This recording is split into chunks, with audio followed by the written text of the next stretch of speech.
C'est à vous.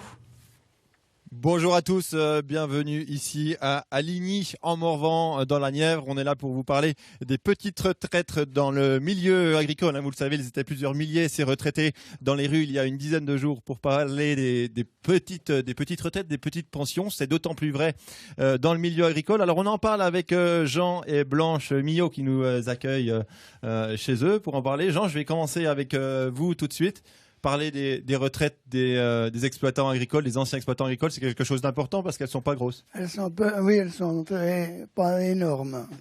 Combien vous gagnez aujourd'hui, Jean, en termes de pension? Votre pension, c'est 800, combien on a dit 50 850 euros. 850 euros. Oui. Comment on vit avec 850 euros?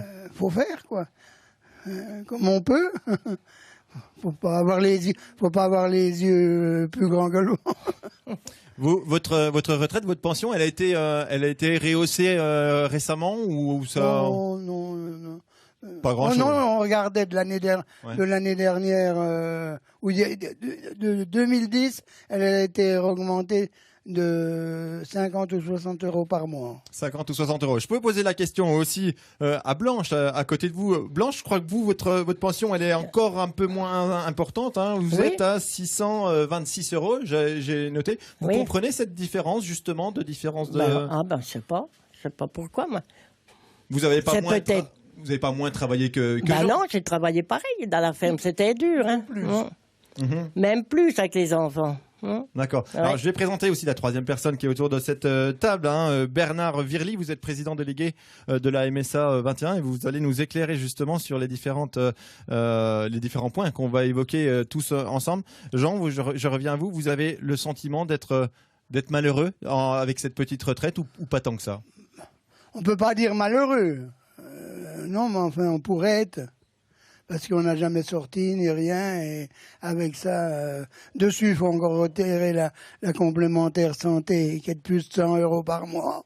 Alors, et puis toutes les charges, il ne reste pas beaucoup pour se permettre beaucoup de fantaisie. Alors, pas beaucoup de fantaisie, il y a aussi les travaux, on voit, hein, vous vivez dans une... la maison, oui. Qui n'a jamais été restaurée. Oui, voilà. Pas le chauffage. Pas trop restauré, disait Blanche. Quand il y a des travaux, il y a eu une toiture à changer récemment. Il a fallu refaire, oui. Comment vous faites quand il y a des gros... on avait essayé de faire quelques petites économies, quoi.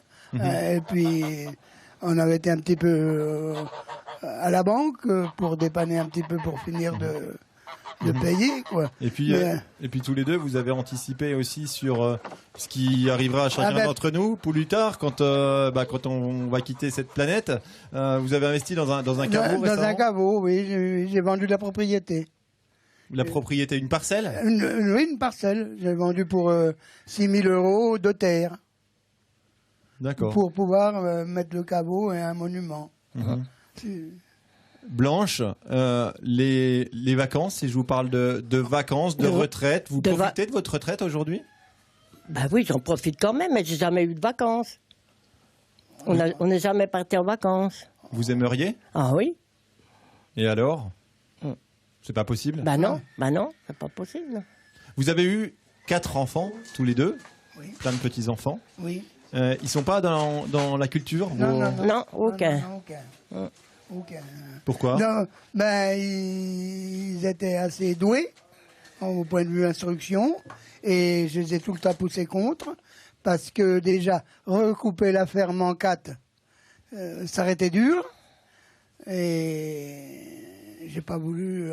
J'avais trop souffert, on a trop peiné, trop travaillé pour avoir si peu de. Un autre point, pour l'instant vous êtes en bonne santé tous les deux. Blanche, si l'un d'entre vous devait partir en maison de retraite demain, comment ça se passerait? Je sais pas. Il faudrait que les enfants payent. Oui, on n'aurait pas... Ou vendre la propriété. Ou vendre quelque chose. Puis ça durerait pas longtemps de vendre. Parce que c'est vite parti. Hein. Bernard Virly, je reviens vers vous. On entend ces témoignages, ces petites retraites. Pourquoi les pensions des retraités de l'agriculture sont si basses?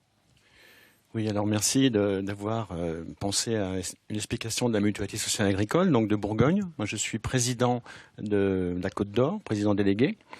Alors, qu'est-ce que c'est que la mutualité sociale agricole? On va pas perdre trop de temps. Hein. Non, rapidement. C'est à la fois la famille, la santé, la retraite et l'assurance accident. Donc à l'intérieur des cotisations qu'ont payées ces agriculteurs, il y a eu 2 cotisations qui permettent aujourd'hui d'avoir une retraite. La retraite, la cotisation de base, retraite forfaitaire, Congeant et Blanche, et ensuite la retraite proportionnelle qui est calculée par capitalisation avec les points qu'ils ont payés chaque année de toute leur activité. Pourquoi la retraite de Blanche est plus petite que celle de Jean? Alors la retraite de Blanche est plus petite parce que les points ont été calculés sur le chef d'exploitation.